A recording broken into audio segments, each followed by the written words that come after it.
ET now स्वदेश और ET now के मैनेजिंग एडिटर निकुंज टाल में हमारे साथ जुड़ चुके हैं। निकुंज से गुड मॉर्निंग। एफआई इस मार्केट पे बैक टू बैक बाय क्यों नहीं कर रहे हैं सर? ये हम अप्रैल में भी देख पा रहे हैं, ये हमने मार्च में भी देखा, ये हमने उससे पहले मंथ में भी देख पा रहे हैं। एफआई इस मार्केट पे इतना कॉन्फिडेंस क्यों नहीं दिखा पा रहे हैं? 4 दिन की छुट्टी के बाद देखिए सब कितना मुस्कुरा रहे हैं। प्रियंका जी, मानसी जी, राहुल जी, रुद्रा जी, बस एफआई नहीं मुस्कुरा रहे हैं। है ना डिम्पी? Yes sir. सर यही मेरा क्वेश्चन है, ये मुस्कुरा क्यों नहीं रही है? इनकी मुस्कुराहट कहाँ चली गई है एफआई की? क्यों भारत को देख के मुस्कुरा नहीं रही है ये? डिम्पी देखिए, एफआई के जो फैक्टर्स हैं और एफआई की जो एक्टिविटी हैं, इसके अंदर काफ़ी फैक्टर्स इन्वॉल्व होते हैं। यील्ड्स में क्या हो रहा है, वैल्यूएशंस में क्या हो रहा है, क्रूड में क्या हो रहा है, ग्लोबल ईटीएफ में किस प्रकार का आउटफ्लो और इनफ्लो आ रहा है। तो एक पर्टिकुलर पॉइंट कि एक पर्टिकुलर फैक्टर की वजह से एफआई बाइंग और सेलिंग हम कभी एग्जामिन नहीं कर सकते हैं। मगर जो फैक्टर्स थे आपके जिसकी वजह से एफआई बेच रहे थे, क्या वो फैक्टर्स वापस आ रहे हैं? जी हाँ, वापस आ रहे हैं। फैक्टर नंबर 1, क्रूड का प्राइस बढ़ चुका है। Factor number 2, US bond yields ऊपर जा चुकी हैं। फैक्टर नंबर 3, अगर आप देखें, इंडियन मार्केट ने फर्स्ट हाफ ऑफ अप्रैल में आउट परफॉर्म करा था और सेकेंड हाफ के अंदर इंडियन मार्केट्स के अंदर हम एक रूटीन प्रॉफिट बुकिंग देख रहे हैं। So the factors which in a sense triggered the FI selling in Indian markets October, November, December में, जिन कारणों की वजह से एफआई ने बिकवाली करी थी, वह फैक्टर वापस आ चुके हैं। शायद एक ये कारण है कि जिसकी वजह से मार्केट इस एफआई समय बेच रहा है। मगर मेरा डिम्पी इस समय ये मानना है कि वह समय चला गया है जहां हमें केवल एफआई इन्फ्लोस पे ही नज़र रखनी चाहिए और वही एक प्रकार का यार्डस्टिक होता था, वही एक प्रकार का मार्गदर्शक होता था कि किस प्रकार मार्केट जाएंगे।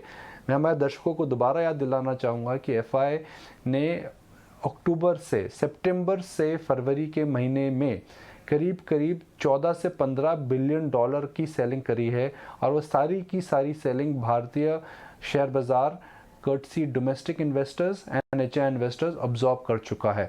तो एफआई की selling is not the only factor which will decide the market direction.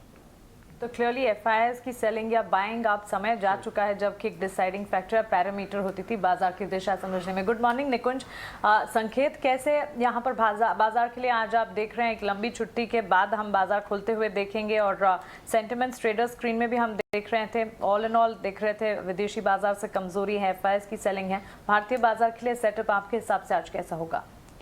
मान जी देखिए, बाजार गैप डाउन खुलेगा और हमें दिन में पता लगेगा कि गैप डाउन के बाद क्या निफ्टी के अंदर उछाल आता है। मैं काफ़ी समय से ये बोल रहा हूँ that first half of April जो रहेगा सेकेंड हाफ ऑफ अप्रैल से डिफरेंट रहेगा और मुझे लगता है वो ट्रेड पैन आउट होगी।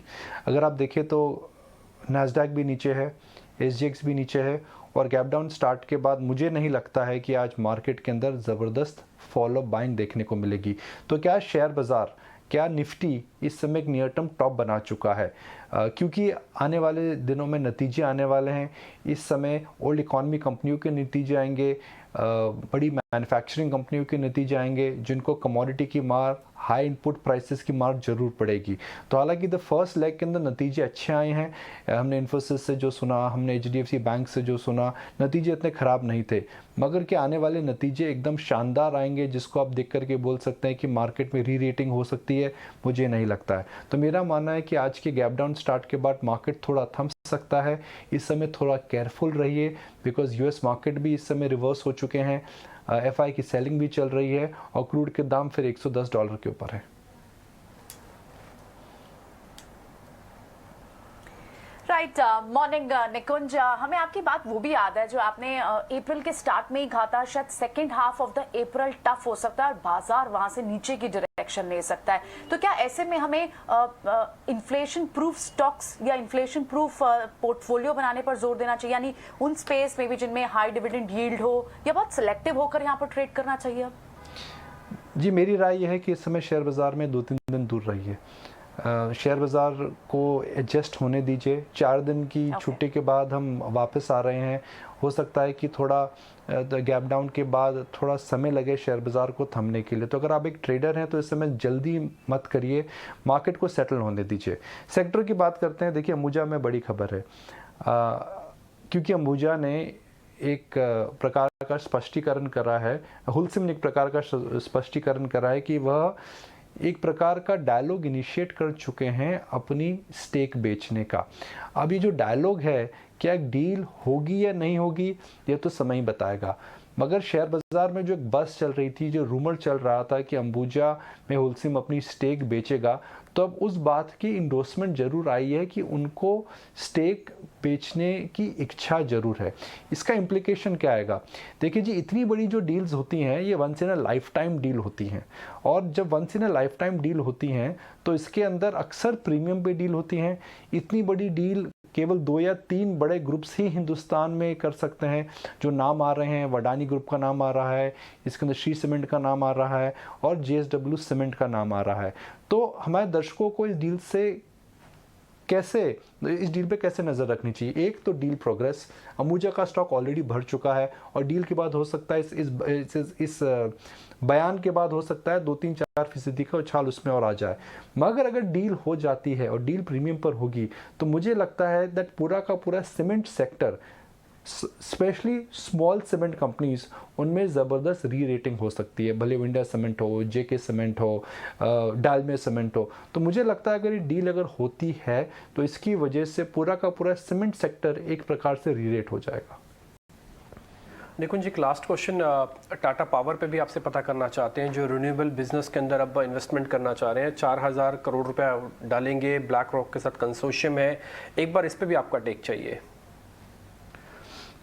डिम्पी, देखिए डील बहुत अच्छी है, मगर क्या शेयर बाजार के अंदर ये डील लोगों को पता थी आने वाली है? जी हाँ, पता थी। टाटा पावर ने बोला था कि हम एक रिन्यूएबल एनर्जी में डील कर रहे हैं, तो इस डील को लेकर के जो अपसाइड है मेरे हिसाब से स्टॉक वो कैप्चर कर चुका है। तो मार्केट के अंदर टाटा पावर का जो स्टॉक है इस डील के बाद मुझे नहीं लगता है री रेट होगा। और टाटा पावर का जो कोर बिजनेस है उसके अंदर अभी हम देख रहे हैं सिक्लिकल प्रेशर्स बने हुए हैं, कोल के दाम ऊपर जा चुके हैं। राहुल साहब सुबह सुबह चाय पी रहे हैं, मगर इस समय गर्मी के माहौल के अंदर सबको AC की ज़्यादा ज़रूरत पड़ रही है। इस समय पावर की हम देख रहे हैं कि काफ़ी कठिनाई हो रही है। तो जो कोर बिजनेस है टाटा पावर का इस समय थोड़ा सिक्लिकल डाउनटर्न से जाएगा। तो डील की अपसाइड मेरे हिसाब से कैप्चर्ड है। सिक्लिकल बिजनेस जो ये क्वार्टर है, अगला क्वार्टर है, उसके अंदर मुझे लगता है कि थोड़ी गिरावट हो सकती है, क्योंकि कोयले के दाम बढ़ चुके हैं, बिजली के दाम बढ़ चुके हैं, डिमांड पे इम्पैक्ट पड़ेगा। तो मुझे लगता है कि टाटा पावर के अंदर जो अपसाइड है वह कैप है। ठीक है सर, बहुत बहुत शुक्रिया, थैंक यू वेरी मच आज फिर से समय देने के लिए। अच्छा लगा आपसे बातचीत करके, बहुत बहुत शुक्रिया, थैंक यू वेरी मच।